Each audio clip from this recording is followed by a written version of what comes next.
नमस्कार दोस्तों, स्वागत है आपका हमारे YouTube चैनल जीके ट्रैकर पे। देखिए फ्रेंड्स, आज के वीडियो में हम बात करेंगे जो हमारी एक करंट अफेयर की सीरीज है, जिसमें हम हर महीने की जो आपकी प्रतियोगिता दर्पण आती है उसमें जो आपके समसामयिकी के MCQ होते हैं, सिलेक्टेड MCQ को यहाँ पर कवर करते हैं। इससे पहले हमने प्रीवियस महीनों के भी आपकी जो प्रतियोगिता दर्पण है उसके समसामयिकी के MCQs को यहाँ पर कवर किया है। आप उन सभी को प्लेलिस्ट में जाके देख सकते हैं। प्रतियोगिता दर्पण मंथली सीरीज वाली प्लेलिस्ट आपको मिल जाएगी। आज के वीडियो में जो लेटेस्ट प्रतियोगिता दर्पण है आपकी अक्टूबर माह की, इसके समसामयिकी के प्रश्नों को यहाँ पर हम कवर करेंगे। सभी क्वेश्चन सिलेक्टेड होंगे, एग्जाम ओरिएंटेड होंगे। तो चलिए दोस्तों, आज की क्लास को शुरू करते हैं। आज का हमारा पहला क्वेश्चन है, 26 जुलाई 2023 को लोकसभा में केंद्र की नरेंद्र मोदी सरकार के विरुद्ध अविश्वास प्रस्ताव पेश किया गया था। इस बारे में निम्नलिखित में से कितने कथन यहां पर सही हैं? तो देखिए, आपको 4 स्टेटमेंट दिए हैं और आपने बताना है इनमें से कौन कौन से स्टेटमेंट सही हैं जो अविश्वास प्रस्ताव आया था हाल ही में। ठीक है, देखिए पहला स्टेटमेंट है, अविश्वास प्रस्ताव का उल्लेख भारतीय संविधान के अनुच्छेद 75 में है। पहला वाला आपका सही है। ठीक है, दूसरा, अविश्वास प्रस्ताव केवल लोकसभा में नियम 198 के तहत किसी सदस्य द्वारा पेश किया जा सकता है। तो ये वाला पॉइंट भी आपका सही है। जो अविश्वास प्रस्ताव है और इसके लिए जो प्रक्रिया है वो सब किसमें बताई गई है? नियम 198 में, और ये सिर्फ लोकसभा में आता है। तीसरा, लोकसभा में पेश अविश्वास प्रस्ताव को कम से कम 50 सांसदों की सहमति होनी चाहिए। ये वाला भी आपका सही है। सरकार के विरुद्ध अविश्वास प्रस्ताव पर चर्चा में लोकसभा और राज्यसभा सदस्य भाग दोनों सदनों के लेते हैं। तो ये वाला आपका गलत हो जाएगा। जो अविश्वास प्रस्ताव होता है उसमें केवल लोकसभा के सदस्य भाग लेते हैं, राज्यसभा के नहीं। तो आपको बताना था इनमें से कितने कथन सही हैं। तो आपके केवल 3 कथन सही हैं। पहला, दूसरा, तीसरा आपके सही हैं, चौथा वाला आपका गलत है। नेक्स्ट है, एयर एशिया इंडिया अब किस ब्रांड नेम से अपनी सेवाएं प्रदान करेगा? देखिए, एयर इंडिया इसकी एक पेरेंट कंपनी है, यानी एयर इंडिया का ही एक पार्ट है एयर एशिया इंडिया। अब इसने अपना नाम बदला है, अब इसने अपना नाम एयर इंडिया एक्सप्रेस कर दिया है। ऑप्शन सी सही आंसर होगा। ये क्वेश्चन बन सकता है। अगला है, समाचार की सुर्खियों में रहा क्षितिज 2047 का संबंध निम्नलिखित में से किससे है? तो हॉरिजन 2047 क्षितिज 2047 ये भारत और फ्रांस के बीच रणनीतिक साझेदारी से संबंधित है। ऑप्शन बी आपका सही आंसर होगा। क्षितिज 2047 किससे संबंधित है? भारत और फ्रांस की रणनीतिक साझेदारी से।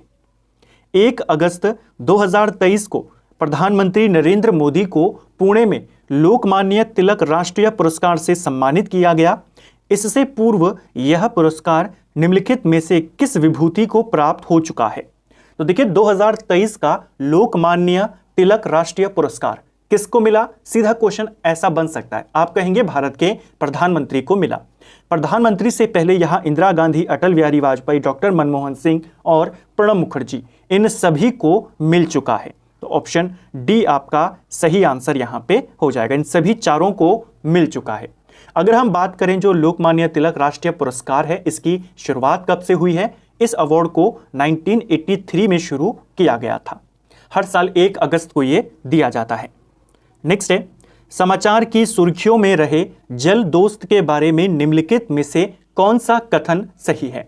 फिर से आपको 4 स्टेटमेंट दिए हैं। जल दोस्त, देखिए जल दोस्त की अगर हम बात करें, यह एक जलाशयों में जलीय खरपतवार और तैरते कचरे को निकालने वाला एक एयर बोट है। ठीक है, तो यह एक एयर बोट है जो पानी में से जो आपका तैरता हुआ कचरा है, खरपतवार है पानी के, उनको खत्म करता है। तो यह एक बोट है जो आपको ध्यान रखना है। जो जल दोस्त नाम का ये आपका एयर बोट है, इसको नेशनल एरोस्पेस लेबोरेटरी के द्वारा विकसित किया गया है। तो क्वेश्चन बन जाएगा।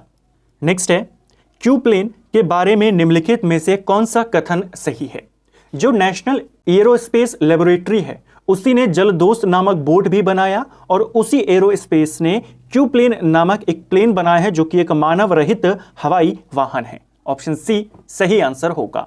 तो जल दोस्त क्या है, एक एयरबोट है, और क्यू प्लेन क्या है, एक मानव रहित हवाई वाहन है। ठीक है, इसे भी किसने बनाया है, इसे भी आपके जो नेशनल एरोस्पेस लेबोरेटरी है उसने बनाया है।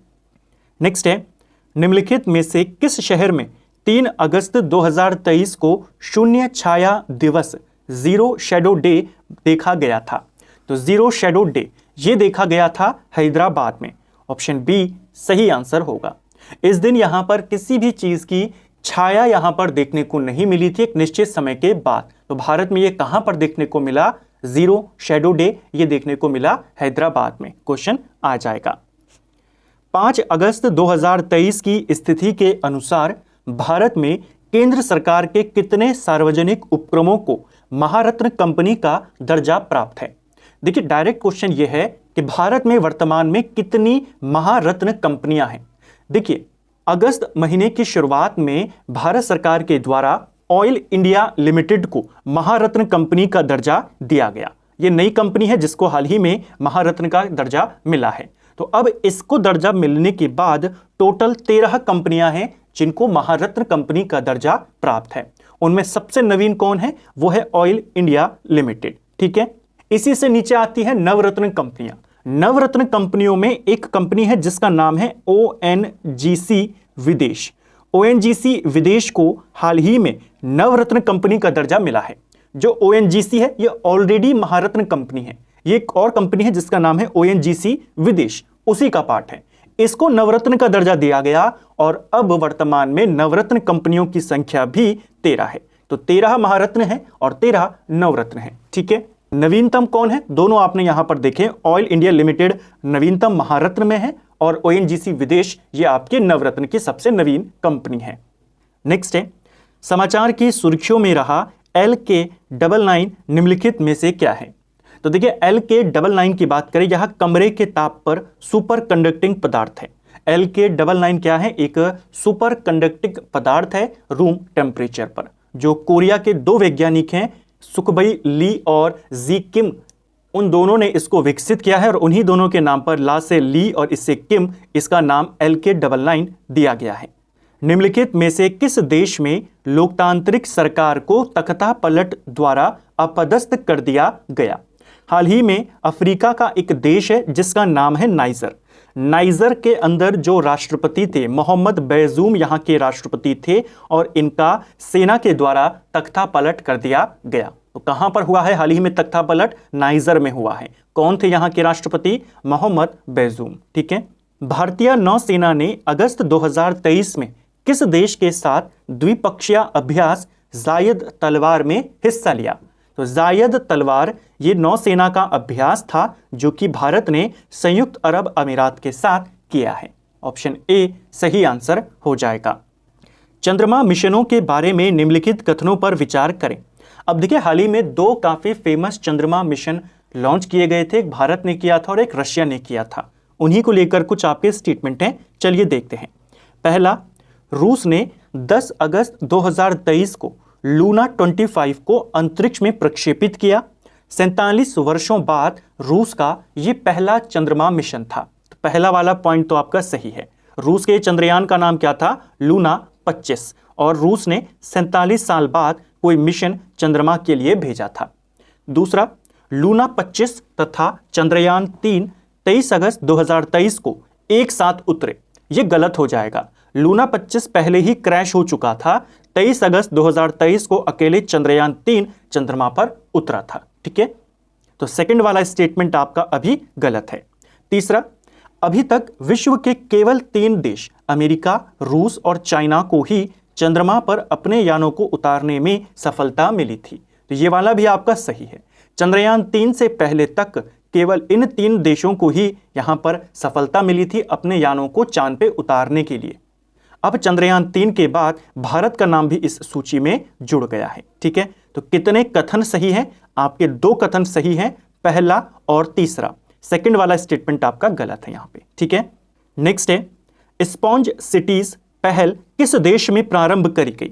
तो स्पॉन्ज सिटीज इस पहल को चाइना में शुरू किया गया है। ऑप्शन बी सही आंसर हो जाएगा। करंट अफेयर की भी हमारी बीच बीच में क्लासेस आती रहती हैं, जिसमें हम आपके मंथली जो मैगजीन्स आती हैं उनके समसामयिकियों को देखते हैं, प्रतियोगिता दर्पण को कवर करते हैं, एडुटेरिया की जो आपकी करंट अफेयर्स आते हैं उसके भी आपको बहुत जल्द क्वेश्चन यहां पर देखने को मिलेंगे आने वाले वीडियोस में। नेक्स्ट है पीएम विश्वकर्मा के बारे में निम्नलिखित कथनों पर विचार करें। तो चलिए, पीएम विश्वकर्मा हाल ही में नई योजना इसकी शुरुआत हुई है, 17 सितंबर को इसकी शुरुआत होती है। चलिए देखते हैं क्या क्या स्टेटमेंट सही है। पहला, केंद्रीय क्षेत्र की पीएम विश्वकर्मा योजना को 16 अगस्त 2023 को मंत्रिमंडल की आर्थिक मामलों की समिति के द्वारा मंजूरी प्रदान करी गई। देखिए, पीएम विश्वकर्मा योजना की घोषणा पीएम मोदी ने 15 अगस्त को लाल किले से करी थी। 16 अगस्त को इसे मंत्रिमंडल की आर्थिक मामलों की समिति ने मंजूरी दी। ठीक है, इस योजना की क्रियान्वयन अवधि 5 वर्ष है। तो कितने अवधि के लिए इसको शुरू किया गया है? 5 वर्ष, 2023-24 से लेकर 2027-28 तक। इस योजना का कुल परिव्यय कितना है? इस पर पूरा खर्चा आपका 13,000 करोड़ का आएगा। यह योजना गुरु शिष्य परंपरा अथवा पारिवारिक दस्तकारी कौशल पर आधारित है। तो ये वाला स्टेटमेंट भी आपका सही है। चारों स्टेटमेंट आपके पीएम विश्वकर्मा योजना को लेकर के सही है। नेक्स्ट है पीएम ई बस सेवा के बारे में निम्नलिखित में से कौन सा कथन सही है? तो चलिए देखते हैं। पीएम ई बस सेवा को 16 अगस्त 2023 को केंद्रीय मंत्रिमंडल द्वारा अनुमोदन प्रदान किया गया। तो इसको मंजूरी भी कब मिली? 16 अगस्त को। इस योजना अंतर्गत देश के सभी शहर आच्छादित होंगे जिनकी जनसंख्या 2011 में जनगणना में 3 लाख या उससे अधिक थी। तो क्वेश्चन देखिए कैसा बनता है। क्वेश्चन बनेगा जो पीएम ई बस सेवा है किन शहरों में लागू होगी? तो उन शहरों में लागू होगी जहां की जनसंख्या 3 लाख या उससे ज्यादा है। ठीक है, संघ शासित क्षेत्रों, पूर्वोत्तर राज्यों और पर्वतीय राज्यों की राजधानियां भी इस योजना में शामिल हैं। ये वाला भी आपका सही है। 57,613 करोड़ की लागत से 10,000 ई बसें शहरों में संचालित की जाएंगी इस पीएम ई बस सेवा योजना के तहत। तो चारों स्टेटमेंट आपके यहां पर सही है। इसके हमने आंकड़े देखे, कौन कौन सी महत्वपूर्ण बातें हैं योजना को लेकर के, कितनी जनसंख्या वाले शहरों में लागू होगा, कितना बजट है, कितनी बसें हैं, उनको देखा। तो चारों स्टेटमेंट आपके यहां पर सही हैं। देश में बहुआयामी निर्धनता के संबंध में एक ताजा रिपोर्ट किसके द्वारा जुलाई 2023 में जारी की गई? तो जुलाई 2023 में बहुआयामी निर्धनता रिपोर्ट ये जारी करता है भारत में नीति आयोग। ऑप्शन सी सही आंसर होगा। और इस बहुआयामी निर्धनता रिपोर्ट के मुताबिक भारत में 15% जनसंख्या ऐसी है जो बहुआयामी दृष्टि से निर्धन है। नंबर भी पूछा जा सकता है। निम्नलिखित में से किसे सार्वजनिक क्षेत्र की कोल इंडिया लिमिटेड के चेयरमैन नियुक्त किया गया है? तो कोल इंडिया का नया चेयरमैन किसे बनाया गया है? पीएम प्रसाद को बनाया गया है। पीएम प्रसाद कोल इंडिया के नए चेयरमैन हैं। नेक्स्ट है आईसीआरए क्या है? तो आईसीआरए एक इंडियन कंपनी है, एक क्रेडिट रेटिंग एजेंसी है आईसीआरए। ठीक है, ऑप्शन डी सही आंसर हो जाएगा। 1991 में यह बनी थी। निम्नलिखित में से किस दिन को भारत में राष्ट्रीय हथकरघा दिवस के रूप में मनाया जाता है? तो राष्ट्रीय हथकरघा दिवस ये मनाया जाता है हर साल 7 अगस्त को। ऑप्शन बी सही उत्तर हो जाएगा। घरेलू हवाई यात्रियों के लिए निम्नलिखित में से किस कंपनी का मार्केट शेयर सबसे ज्यादा है? यानी जो घरेलू हवाई यात्री होते हैं, डोमेस्टिक जो फ्लाइट्स हैं, उनमें सबसे ज्यादा मार्केट शेयर किसका है? सबसे ज्यादा मार्केट शेयर इंडिगो का है भारत के अंदर। ऑप्शन सी सही उत्तर हो जाएगा। नेक्स्ट है ब्रिक्स समूह में कितने नए सदस्य 1 जनवरी 2024 से शामिल किए जा रहे हैं? यानी ब्रिक्स में अभी तक भारत, ब्राजील, रशिया, चाइना और साउथ अफ्रीका शामिल थे। अब इसमें कितने नए सदस्यों को शामिल किया जाएगा 1 जनवरी 2024 से? घोषणा हो चुकी है 1 जनवरी 2024 से वो ऑफिशियली ब्रिक्स में शामिल हो जाएंगे। कितने देश हैं? ये हैं आपके 6 देश। ऑप्शन डी सही आंसर होगा। इन 6 देशों में कौन कौन है? तो आपका सऊदी अरब इसमें शामिल होगा। इसके अलावा ईरान को शामिल किया जाएगा, यूएई को किया जाएगा। इसके अलावा जो आपका इजिप्ट है ये इसमें शामिल होगा, अर्जेंटीना इसमें शामिल होगा और इथियोपिया इसमें शामिल होगा। इन 6 देशों को शामिल किया जाएगा ब्रिक्स में। क्वेश्चन बन सकता है, काफी इंपॉर्टेंट है। ये बताइए इनमें से कौन सा देश है जो ब्रिक्स में शामिल होगा या नहीं होगा। इन 6 देशों के नाम याद करेंगे। रेलवे बोर्ड की पहली महिला सीईओ और अध्यक्ष कौन बनी है? तो रेलवे बोर्ड की अध्यक्ष बनने वाली पहली महिला, इनका नाम है जया वर्मा सिन्हा। ऑप्शन बी सही आंसर हो जाएगा। भारत का पहला एआई स्कूल शांतिगिरी विद्या भवन कहां खोला जाएगा? तो इंडिया का पहला आर्टिफिशियल इंटेलिजेंस स्कूल जो है शांतिगिरी विद्या भवन, ये खोला जाएगा केरल के अंदर। केरल के अंदर तिरुवनंतपुरम में इसे खोला जाएगा। ठीक है। देश का पहला वैदिक थीम वाला पार्क वेद वन कहां खोला गया है? तो देखिए वेद वन की बात करें, वैदिक थीम वाला ये देश का पहला पार्क है और इसे नोएडा में खोला गया है। ऑप्शन बी सही उत्तर हो जाएगा। हर साल पूरे भारत में राष्ट्रीय पोषण सप्ताह मनाया जाता है। तो कब मनाया जाता है राष्ट्रीय पोषण सप्ताह? यह मनाया जाता है हर साल 1 से 7 सितंबर के बीच में। ऑप्शन ए सही आंसर हो जाएगा। ऐसे क्वेश्चन भी बन जाते हैं कि बताइए राष्ट्रीय पोषण सप्ताह कब से कब तक मनाया जाता है? तो 1 से लेकर 7 सितंबर तक मनाया जाता है। भारत में राष्ट्रीय पोषण सप्ताह, इसकी जो शुरुआत होती है ये 1982 से होती है। ठीक है। जो पहला राष्ट्रीय पोषण सप्ताह मनाया गया था वो 1 से 7 सितंबर 1982 में मनाया गया था। किस मंत्रालय के अधीन मनाया जाता है ये राष्ट्रीय पोषण सप्ताह? तो महिला एवं बाल विकास मंत्रालय के अधीन इसे मनाया जाता है। इस चीज को भी आपने ध्यान में रखना है। तो फ्रेंड्स ये था हमारा आज का वीडियो, जिसमें हमने करंट अफेयर्स के 25 यहाँ पर क्वेश्चंस को कवर किया, जिसमें आपके मैक्सिमम प्रतियोगिता दर्पण के क्वेश्चंस थे, उनके समसामयिकी के क्वेश्चन थे। बहुत जल्द आपकी करंट अफेयर की और भी यहाँ पर क्लासेस आएंगी, जिसमें हम करंट अफेयर्स के इंपॉर्टेंट टॉपिक्स को भी कवर कर जाएंगे, जिसमें आपके अदर मैगजीन्स के भी क्वेश्चन होंगे और एडुटेरिया के क्वेश्चन भी आपको देखने को मिलेंगे। उम्मीद करता हूं आपको आज का वीडियो पसंद आया होगा। अगर आपको आज का वीडियो पसंद आया है तो वीडियो को लाइक करें। चैनल पर अगर आप पहली बार आए हैं चैनल को सब्सक्राइब करें, अपने दोस्तों के साथ शेयर करें। वीडियो आपको कैसा लगा कमेंट बॉक्स में हमें ज़रूर बताएं। Thank you friends.